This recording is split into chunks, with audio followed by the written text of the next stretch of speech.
job offered by Erin Mills the universe, as has often been observed, is a frightening big place. Not only is it infinite in terms of space and time, but add the complexities of an infinite amount of realities being bounded by borders that are easily breached by those with the know-how, and it becomes so vast as to make major cosmologists want to give up and spend the rest of their lives off in grassy meadows tending sheep. Naturally, anything that is this complex is bound, over time, to develop some sort of intelligence and to take an active interest in its ailments. The universe has been sentient for quite a few millennia now. However, its intelligence is more a sort of instinct rather than any logical calculative type of thought. Kind of like an animal. Many animals have protectors in the society of the human race, and the universe is no exception. The Save the Universe Foundation has observed with dismay the alarming number of people that are finding ways to break through the universe's carefully crafted barriers without so much as a "by your leave," and then proceed to cause major screw-ups in the realities they invade. Therefore, they have decided that these wayward travelers need to be kept in check as someone to keep an eye on them and make sure they don't turn the realities they visit into a hopeless mess of causality. A guide, if you will. This is the story of how one ordinary woman caught in an extraordinary event became one of these guides. The Nerima district of Tokyo has long been the migraine headache of the universe. Something about this collection of streets, shops and homes tends to invite more mayhem, chaos, and cross-dimensional rifts per square meter than the now infamous Unseen University of the equally infamous Discworld, often one of the more neglected realities.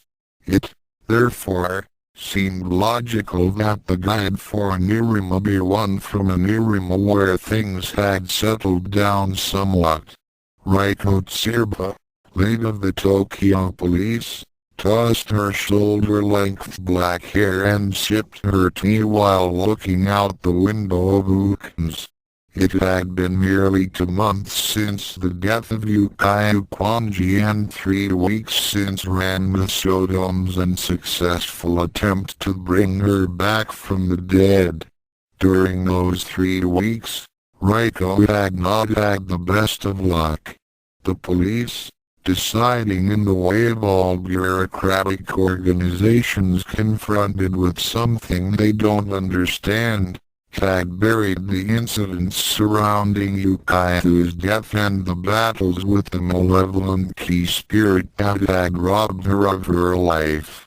As a result, the grave robbing charge against Ranma had been dropped, and the aiding and abetting charge Reiko was facing for helping him resulted in a deal.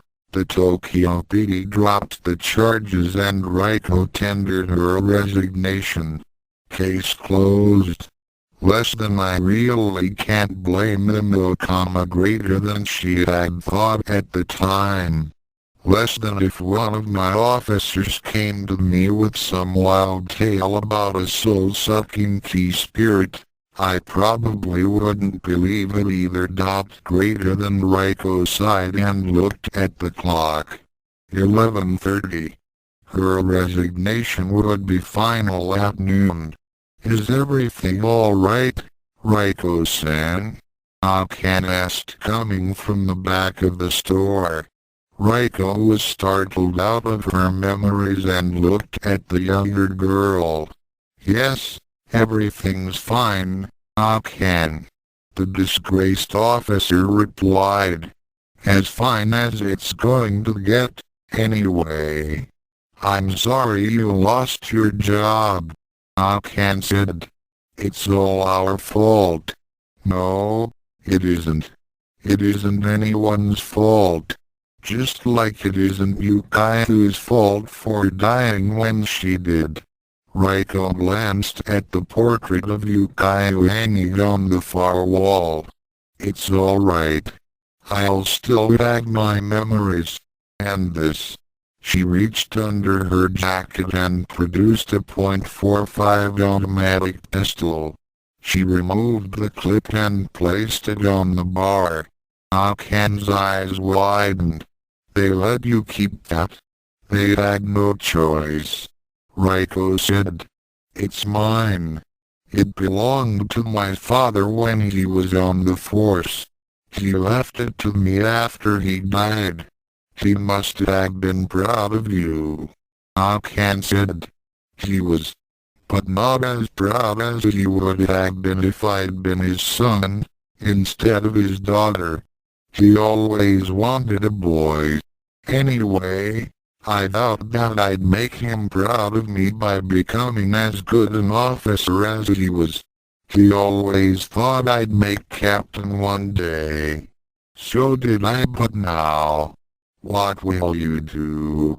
Probably what every other ex-cop does who's been forced into an early retirement. I'll become a private detective, spying on cheating couples who want divorces, fighting with bill collectors. The pay'll stink, but at least it's a living. Akan nodded sadly. It should be noted at this point that Reiko Tsereba had quite a few qualifications that would lead to the most important lunch date she would ever have. First, she had what few people in her universe did. Knowledge that the universe was indeed a great deal stranger than people think. As such, she could adapt quickly to bizarre occurrences and people. Second, she had the tenacity to deal with those who were somewhat rigid in their beliefs. She had done this with regard to her partner Lieutenant Kabu Watanabe when Ranma was a fugitive wanted for grave robbing. Finally, she had the skills honed during her 10 years on the police force that would come in handy if any unforeseen troubles should occur. She was a natural athlete. She had some training in several martial arts, and was unique in being the best female marksman on the force in her version of Nerima. So, when a large silver car came zooming past the Hookins at 50 miles per hour, with what looked like a small nuclear bomb attached to the roof, Reiko did what came naturally. I'm going after them, Reiko pronounced. You can't possibly catch up with them. Akan protested. They'll be miles away. The streets around here are narrow and curve at unnatural angles. They'll have to decrease speed soon. Besides, my resignation isn't official until noon. I still have 30 minutes left. Reiko snatched up her gun, slammed in the clip, and clicked off the safety. Which way to the roof? She found the car a few blocks away. She was beginning to see why Ranma and most of his friends went by rooftop whenever they traveled around town. There were no people or buildings to get in the way. She leaped from the roof she was on to the ground, startling a few people in the process. The car was only a few hundred meters away. There was a cab coming down the street. Reiko dashed in front of it, causing the driver to slam on the brakes. She got in the passenger side of the car and flashed her badge. SGD. Tsereba, Tokyo PD. I'm commanding this vehicle. Follow that silver car. The cabbie complied, and in moments they had caught up with the car. It was apparently heading towards downtown Tokyo. What the hell are they doing? Reiko thought. Inside the silver car, the driver of the car turned to his companion. What the hell is she doing? He demanded. His companion, a young woman, looked out the rearview mirror. I don't know. She just jumped in the cab and followed us. I think she's a cop. Perfect. The driver sighed. Well, we don't have the time to deal with her. We've got to get this damn reactor back to the cafe before they realize that it's missing. I still can't believe you stole that damn thing. What were you thinking? I wasn't being paid to think.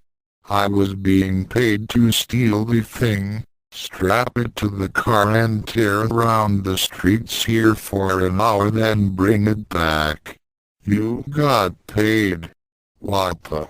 The phrase exploded from the lips of both Reiko and the cab driver as the woman in the passenger's seat reached out and began to throttle the driver. The silver car swerved all over the street, knocking over garbage cans, toppling a few newspaper kiosks, and scaring the living bejesus out of a few pedestrians. Right, Reiko said. She pulled out her pistol, double-checked the clip, and clicked off the safety. Get as close to that car as you can without putting us or anyone else in danger, she ordered.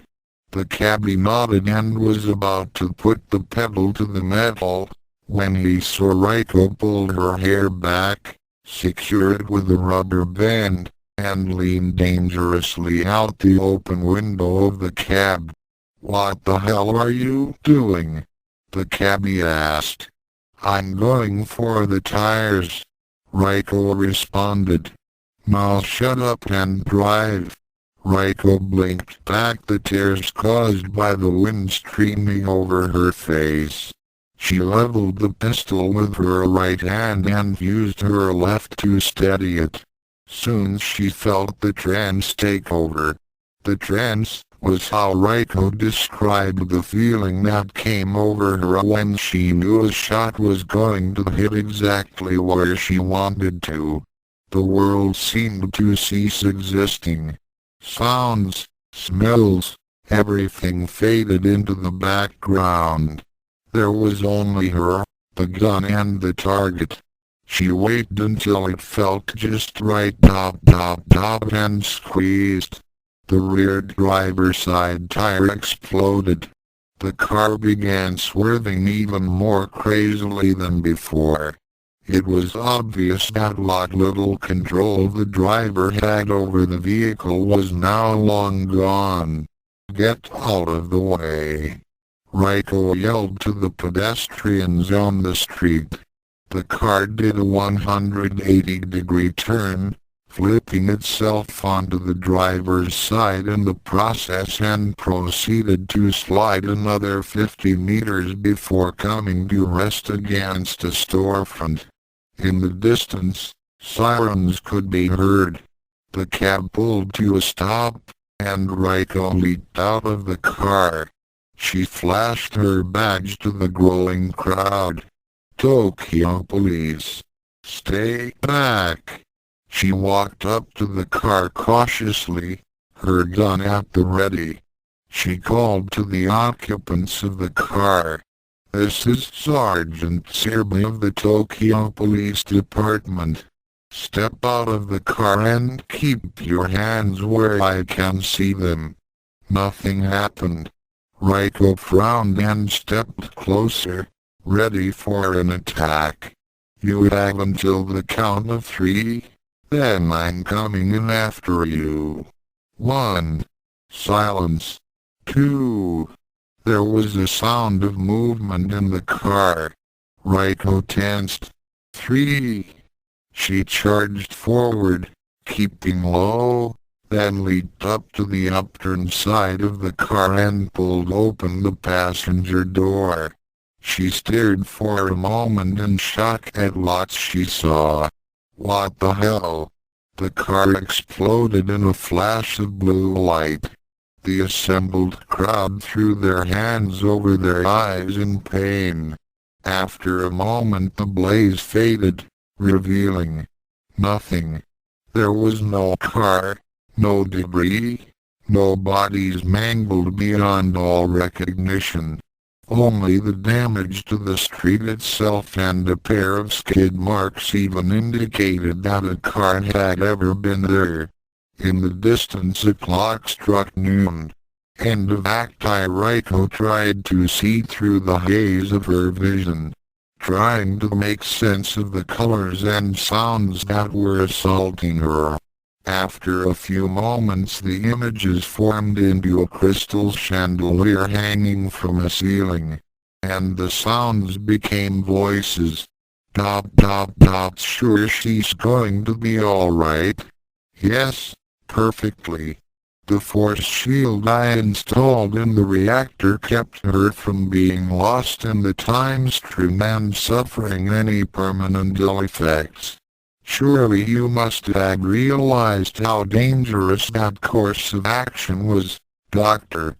It was the only way he could think of to get her here. I didn't like it any more than you do.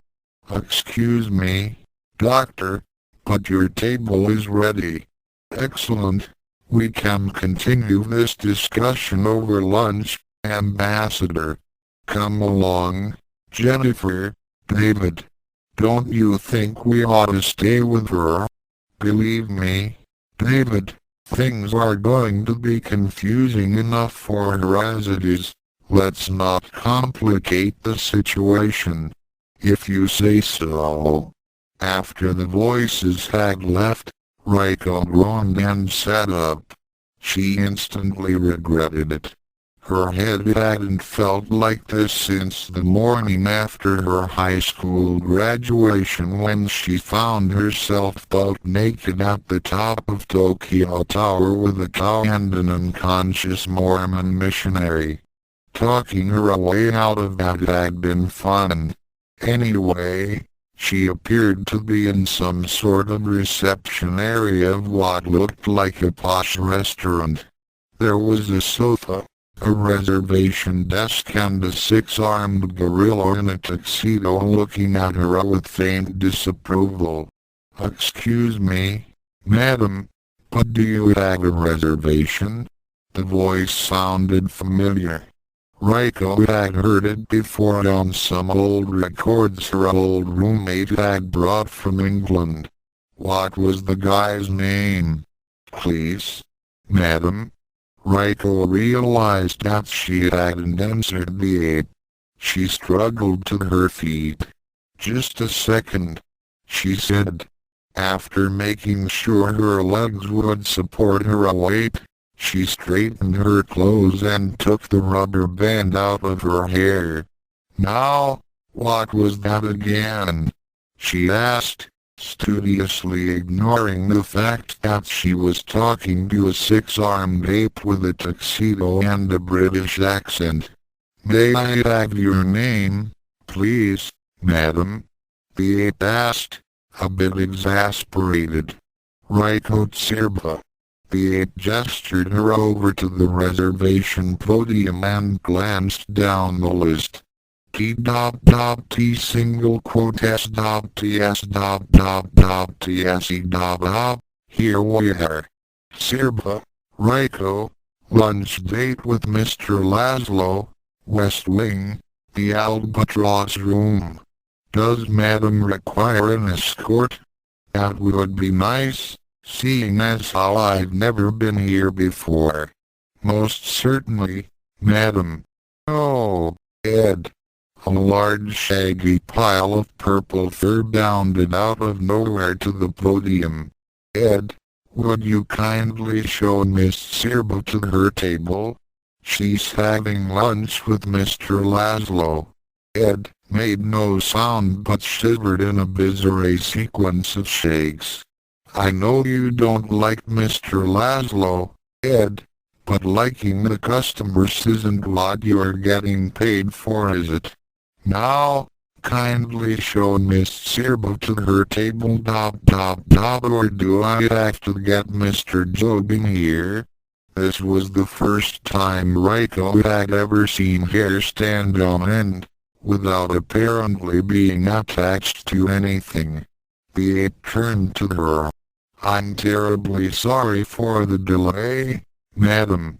May I check your side, Reiko reluctantly surrendered her father's gun and accepted the claim check for it. You may pick it up when you leave. And may I be the first to welcome you to the cafeteria room. Ed led Reiko through several rooms, each one having a different atmosphere than the others. She was surprised to see so many identical versions of people she knew. There were Akans, Ranmas, Shampoos, Muses and Ryogas. And if she looked, she even saw a few Yukaius in the mix. She resisted the temptation to go over and introduce herself though. After all, Yukaiu would have no idea who she was anyway. If one is wondering why Reiko seems to be so accepting of the current situation, it is because the initial shock of going through a time and reality warp to the cafe and having a conversation with a large ape and a pile of fur has now worn off. And she has come to the conclusion that there is, in fact, a completely logical reason for all of this. I'm dead, aren't I? Reiko asked the gentleman across the table. Laszlo had turned out to be an albino gay in a white linen suit. He was very eloquent and neat in his speech. Dead?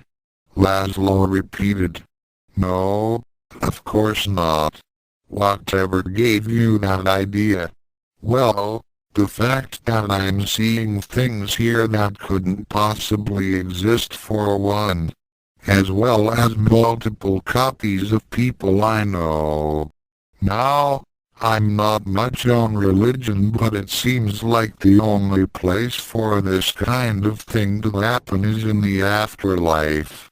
Laszlo smiled. Amazing, simply amazing. You managed to come up with a completely logical answer to such an illogical place. They were right in deciding on you. A waiter came up and asked for their order. Reiko ordered the shrimp cocktail while Laszlo had prime rib. So, Reiko said after the waiter had departed. If I'm not dead, where am I? It's a little difficult to explain. Have you ever read much science fiction? An hour later, Laszlo had explained the basics of trans-reality travel over their main courses. Reiko had listened, asked questions, and, with the aid of testimony from several other diners, believed every word of it. Okay then, she said, putting down her fork. What do you want with me? I'm pretty sure it wasn't just to give me a very nice lunch and expand my knowledge of reality. Quite right, said Laszlo, reaching into an inner pocket of his jacket. My organization wants to give you a job. A very special job. He tossed a round, brass object on the table. We want you to become a guide. Reiko picked up the piece of brass. It was hinged like a pocket watch and was engraved with several hexagons bordering on one another, as well as the legend, "Reality is not an absolute." Reiko opened the object. It turned out to be a compass. It had all 16 points and a needle, but the indicators for the directions were missing. What is this? Reiko asked. It's a compass. Laszlo replied. A reality compass. It's designed to let you track down wayward dimension hoppers and help them get around to where they need to be. It doesn't have any directions on it because you aren't officially a guide yet. But if you accept, then it will give to permanent settings, wherever you decide to make your home and the cafe eternum. Other settings will appear when you need to track down someone. What do you mean wherever I decide to make my home? I'm afraid, Miss Tsereba, as far as your home dimension is concerned, you're dead.